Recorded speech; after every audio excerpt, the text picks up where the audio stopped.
aquí de nuevo con otro video para ustedes. Hoy charlaré un poco sobre nuestro escritor Roberto Bolaño.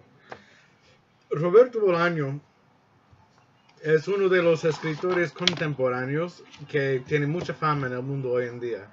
Hasta el otro ayer alguien me dijo que hasta en Italia se está leyendo muchísimo Roberto Bolaño. Me pregunté el por qué. Bueno, primero, como muchos escritores chilenos, él se fue de Chile. Él se fue de Chile en 68, entonces antes del golpe de Estado de Pinochet en 73.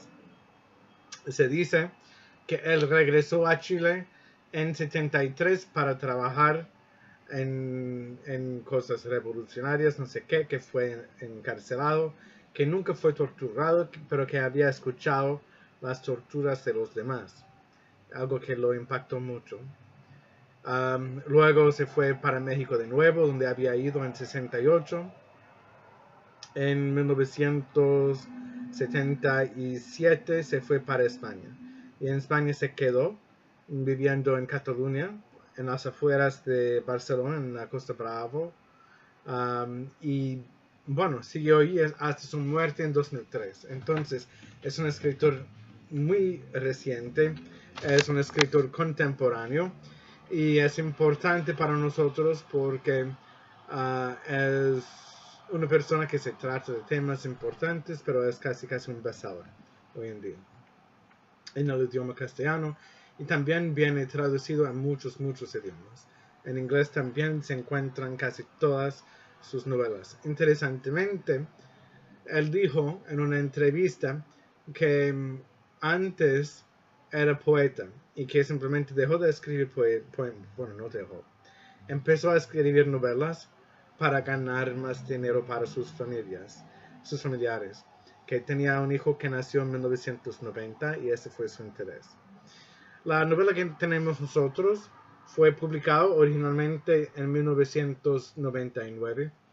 Son 4 años antes de su fallecimiento. Él falleció porque esperaba un trasplante de hígado y no le llegó a tiempo, desgraciadamente, así se murió. Él, cuando se murió, era el tercero en la lista de espera, entonces casi recibió su hígado, pero no le llegó a tiempo, se murió. Y me imagino que él hubiera sido pensando en su propia muerte cuando escribió este tema, esta novela de Nocturno de Chile, pensando en una novela en un momento en su vida en que todo estaba girando alrededor de él. Y esto es lo que pasa muchas veces con las cuestiones de la salud. Cuando una persona está gravemente mal, gravemente enfermo, se piensa mucho a la vida, a las cuestiones grandes, a las cuestiones que tienen un gran significado a la experiencia vivida.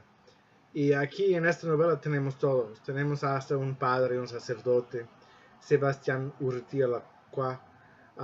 Su apellido, segundo apellido es importante porque Lacroix en francés significa la cruz. Entonces llama a la idea de una salvación gracias a la cruz, también la crucifixión y la pasión. En la obra tenemos lo que podemos casi identificar como un peregrinaje de un sacerdote que es intelectual. Él emplea un seudónimo para continuar publicando sus cosas, viaja por Europa, sus superiores lo mandan para Europa para conocer la situación de la iglesia arquitectónicamente, y él ve que muchos sacerdotes están usando alarcones, o sea, falcons, para matar a palomas, que la gran pesadilla en Europa hubiera sido el experimento de las palomas en las iglesias, en las estatuas y todo. Y yo que he viajado mucho en Europa les puedo garantizar que esto sí es un grave problema, que hay muchas palomas y que sus restos, lo que les deja, vuelve un gran problema porque efectivamente es muy acídico y este ácido eroda, destruye el mármol, las esculturas y las cosas decorativas de iglesias, de monumentos y todo. Entonces hacen realmente de todo para eliminar el problema de las palomas. Lo que es interesante es que en algún momento en el texto dice también que su resistencia, o sea, su falta de alarme al hecho de que los alarcones matan en modo sangriento a las palomas, significa a los responsables del Estado de Chile que él puede servir mucho al Estado, en modo negativo, en modo para servir al Estado. Y eso es efectivamente lo que le pasa, que él tiene una gran simpatía para todos, pero no hace mucho. Es una figura muy pasiva, una figura que tiene mucho trabajo en su vida, pero no tiene éxito.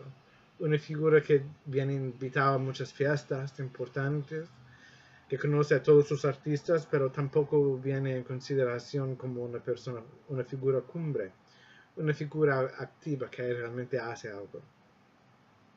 Cuando en lo que leímos para esta semana vemos que él también fue elegido como un intelectual que podía enseñar el marxismo al general Pinochet, quien fue el dictador de Chile, y a los otros responsables de la junta militar, también nos indica que él no pudo decir algo de valor a nadie de ellos bajo lo que fue una dictadura sangrienta. Y vemos la crueldad que pasó en ese periodo justamente en la misma casa de María Canales y su esposo, el gringo Thompson, porque evidentemente en su sótano también torturaban a los demás durante la dictadura, y el esposo de María Canales iba viajando el mundo en Argentina y los Estados Unidos asesinando enemigos del Estado. Y aquí tenemos una figura intelectual que hubiera podido decir mucho, que de hecho no lo ha hecho nada, guardó silencio. Y con este guardar silencio en momentos turbios, momentos difíciles, mientras también era un intelectual, llama a la cuestión más amplia de lo que significa ser el intelectual, cuál es el rol del intelectual. Tiene un papel social, tiene un rol social cívico, tiene una responsabilidad en su propio estado. Esta es una grandísima cuestión que hay en este texto. También lo que vemos es que al pasar de los años, y en alguna vez hacia el fin del texto, el escritor escribe, y el tiempo seguía, y la vida seguía, y seguía, y seguía. Esta enumeración de seguía muestra cómo el tiempo y los años pasan, y cómo realmente la vida misma pasa, cómo todo pasa. Y nos dirige hacia el último verso, la última línea de la novela, que dice: y después se desata la tormenta de mierda, ¿no?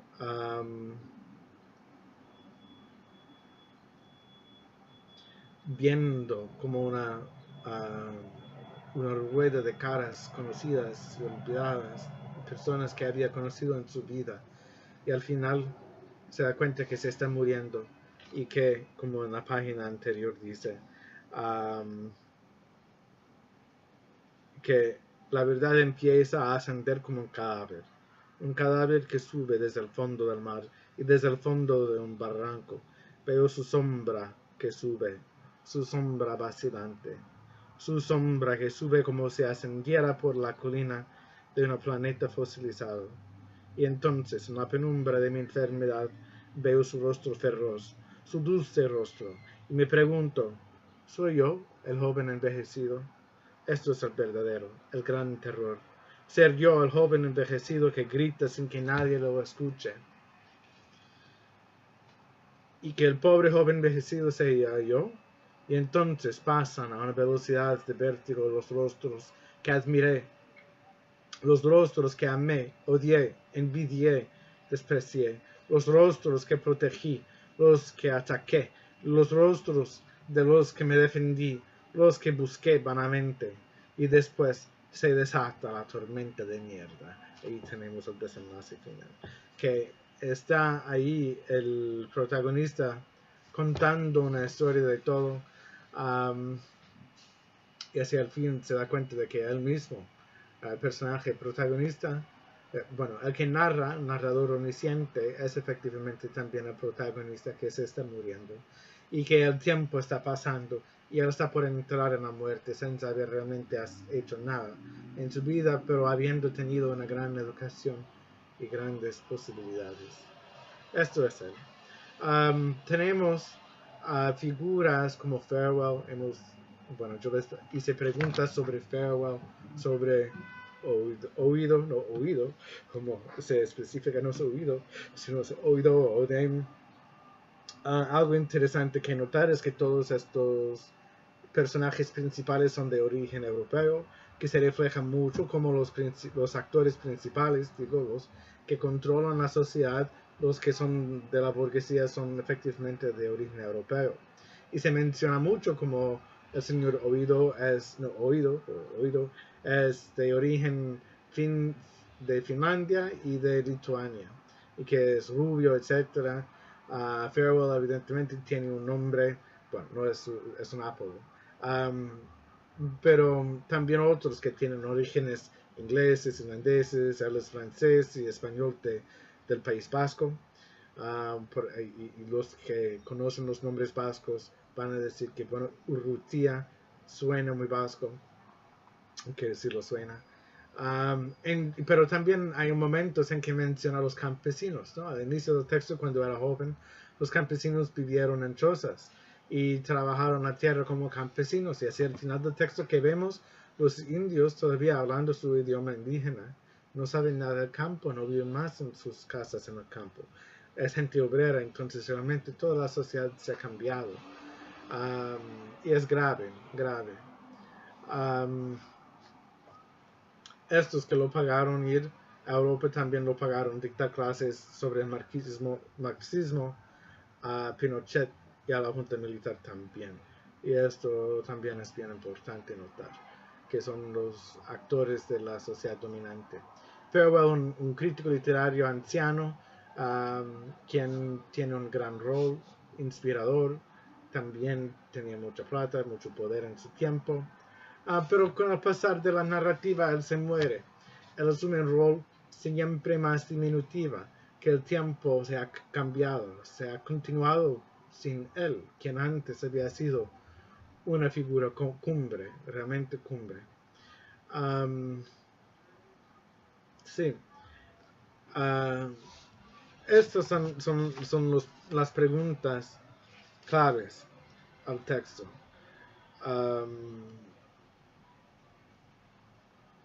La historia es bellísima, yo creo. Se pone en cuestión mucho, como aquí en página 121, cito: pude volver a salir a la calle, pude volver a telefonear a mis conocidos y nadie me dijo nada. En aquellos años de acero y silencio, al contrario, muchos alabaron mi obstinación en seguir publicando reseñas y críticas. Muchos alabaron mi poesía. Más de uno se me acercó para pedirme un favor, y yo fui pródigo en recomendaciones, gauchadas chilenas, datos laborales sin importancia, pero que los afectados me agradecían, como si les hubiera asegurado la salvación eterna. A fin de cuentas, todos éramos razonables, menos el joven envejecido, que por entonces vaya uno a saber por dónde vagabundeaba y en qué agujero se había perdido. Todos éramos chilenos, todos éramos gente corriente, discreta, lógica, moderada, prudente, sensata. Todos sabíamos que había que hacer algo y había cosas que eran necesarias, una época de sacrificios y otra de sana reflexión. A veces, por las noches, con la luz apagada, me quedaba sentado en una silla y me preguntaba en voz baja cuál era la diferencia entre fascista y faccioso. Solo dos palabras, ¿no? Entonces aquí tenemos como en los años de la dictadura todos mantuvieron el silencio, nadie realmente lo criticó. Y durante y después. Y ahí dice, pero ¿dónde está el joven envejecido? Y luego al final nos damos cuenta del hecho de que esta figura es él. Y ahora tenemos una crítica autorreferencial que él mismo en este tiempo, mientras estaba funcionando en aire pleno, ahí en la sociedad dominante chilena, que realmente estaba a escondidas, estaba perdido, estaba, um, no me acuerdo dónde lo dice, vagabundeaba, ¿en qué agujero? Se había perdido, entonces realmente se había perdido. Entonces, ¿qué puedo decir? Yo creo, y veo aquí también en páginas 116, 17, donde Pinochet realmente le dice que soy él, que es él, quien es un intelectual, porque él había escrito 3 libros, muchos artículos, muchas reseñas, y que Allende y sus colegas socialistas en el gobierno no habían hecho nada así y realmente no eran intelectuales, aún se declaraban ser intelectuales. El intelectual verdadero era él, ¿no? Esa es la idea. Bueno, ahí hay un poco de ironía, ¿no? Porque nosotros no queremos pensar a los dictadores como gente erudita, pero en este caso el argumento que hace Pinochet sobre sí mismo es que sí lo era. Ok. Realmente para resumirlo, hemos un poco resumido. Varias veces, como en página 99, llama, bueno, dice que, cito, en realidad estamos intentando no pensar que hablamos, no pensar que comemos. Una noche me enteré de que había muerto Neruda. Llamé a Farewell por teléfono. Ha muerto Pablo, le dije. De cáncer, dijo Farewell. Sí, de cáncer, dije yo. ¿Vamos a ir al funeral? Yo sí, dijo Farewell. Voy con usted, le dije, etcétera, ¿no? Pero vivir sin pensar es muy típico de cómo uno funciona en un estado totalitario bajo un régimen dictador. También en otro momento, cuando están hablando del marxismo, mencionan el nombre de Marta, alguien con un apellido alemán. Ahorita no me acuerdo.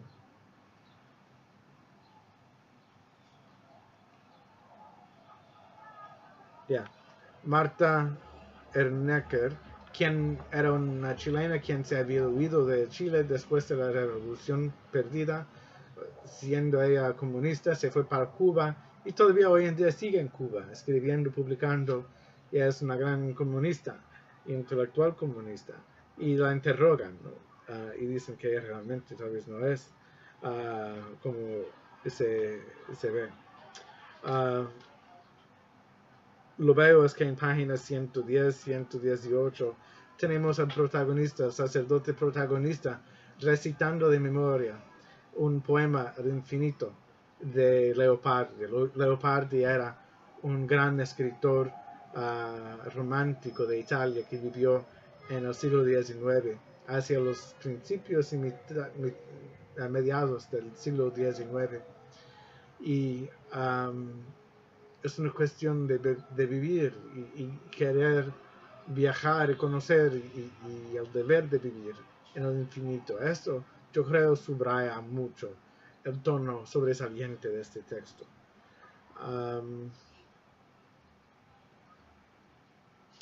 Como yo dije antes, no sé si lo dije, pero yo creo que lo escribí en Blackboard, pero quería nuestro escritor titular esta novela, cito, La tormenta de mierda, fin de cita, que son las últimas palabras de este texto.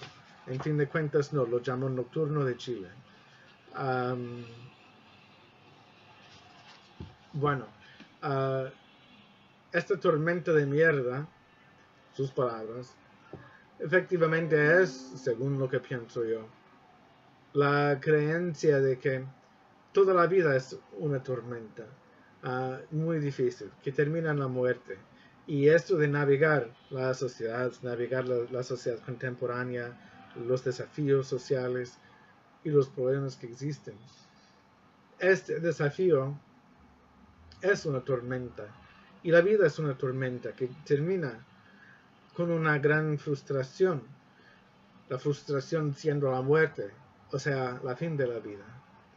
Y yo creo que nuestro escritor Bolaño sabe a fondo lo que significa el valor de la vida, porque está justamente así hacia el final de su propia vida. Está enfermo y está por morir entre 4 años. Y es una muerte que se deteriora, que se deteriora a causa de su hígado y las enfermedades siguientes. Hay una debilidad, se siente débil cuando los órganos no funcionan en modo normal. Se siente mal, se siente enfermo, se siente la frustración de perder. Y en algún momento hacia el final del texto, el sacerdote dice que hay mucho que le queda, hay mucho que quiere hacer, pero que simplemente no puede ponerse de pie y hacérselo.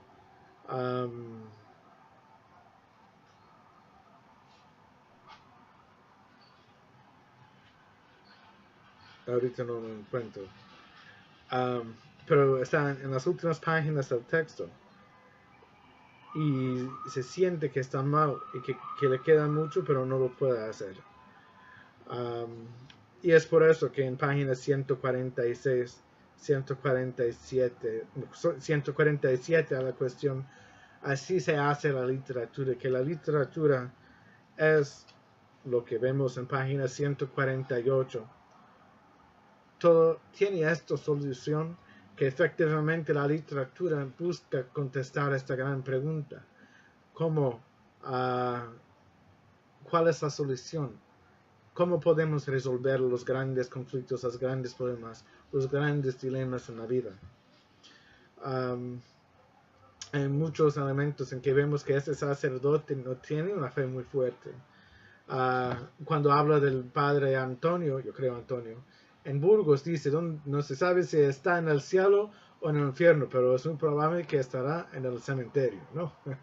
Y bueno, nos hace reír como lectores, pero ahí también hay una certeza del hecho de que uno muerto está ahí sepultado en el cementerio, que pone en cuestión, en duda, la cuestión del alma, de la vida eterna, que es justamente lo opuesto.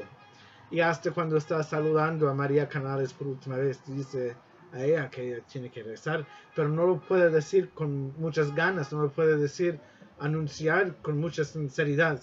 Y hasta él mismo lo sentía. Y que ella misma dijo que no pudo rezar más de lo que rezaba y él lo empujaba. Entonces tenemos en el personaje, el protagonista, digo, un gran problema que es el sacerdote sin fe, persona intelectual sin acción. Y tiene esta solución, como tenemos ahí en página 148, tiene esta solución y de ahí nace la literatura, así se hace literatura. Yo creo que esto es todo, ¿ok? Este libro es un bellísimo libro, nos permite tocar la vida y la esencia de la vida y contemplar un poco nuestras vidas y nuestras misiones en las vidas. Y espero que les haya gustado. Y antes de que terminar, quería también señalar la gran diferencia entre esta novela y la novela de Nada, de Carmen Laforet, que hemos leído hace 2 clases. Y Carmen Laforet, bueno, primero es diferente, porque es, como les indiqué, les señalé, es un Bildungsroman, es un coming of age novel, que ella nace, bueno, no nace, pero ella crece, es adolescente, luego termina la novela yendo para Madrid y todo, pero el modo en que habla de la dictadura de Franco es muy parecido en el modo en que aquí se habla de Neruda. Claro, ella tiene un rol diferente, no es sacerdote, no es persona de la Edad Media, es una joven, pero que la dictadura queda, este peso grande, este hecho que oprime, pero que no se puede nominar ni tratar en modo directo. Una gran diferencia es que ella publicó su novela y escribió y publicó su novela en España bajo Franco. Entonces lo publicó durante la dictadura franquista. Entonces absolutamente no pudo criticar el franquismo abiertamente si quería. No sabemos si quería. Bolaño sí, podía. Libremente podía. En 99 en España se puede publicar cualquier cosa, pero que no lo hizo. Y esto es un comentario sobre, yo creo, las dictaduras y cómo realmente oprimen. Siempre existen, pero no pueden venir fácilmente tratadas tampoco. ¿Okay? Si uno realmente no es efectivamente un revolucionario activamente luchando contra el Estado, que es la gran crítica del sacerdote Sebastián Urthier-Lacroix. ¿Por qué? Porque él no hace nada, él no se confronta la situación en su sociedad, habiendo la inteligencia y la formación académica y siendo culto, y no hizo nada. Y ahí está la crítica. Ok, estudiantes, gracias por su atención. Y si tienen preguntas, les pido mandarme las preguntas por correo electrónico, no por Blackboard, porque chequeo mi correo electrónico todos los días. Los mensajes que recibo en Blackboard no tanto. Gracias, adiós.